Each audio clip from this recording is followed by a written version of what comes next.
Lơ lơ, lạnh lẽo, Luôn luôn. lưu luyến, Lung linh. lát léo, Quá nhiều thế à. Lanh lợi. líu lo, Lo lắng. loang lổ, Lục lạc. lạc lõng, Liên lạc. le lói, Lành lạnh. lực lượng, Lành lặn.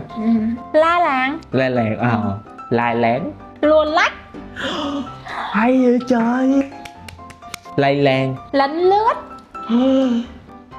Lè lượt. lạ lơi. Lắm lúc. Mấy cái từ ấy không có là hay lắm.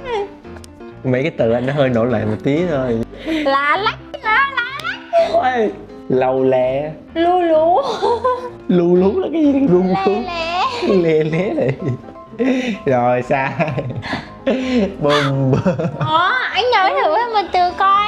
Lè lói chưa? Lẻ loi. Lẻ loi chưa? Lẻ loi chưa?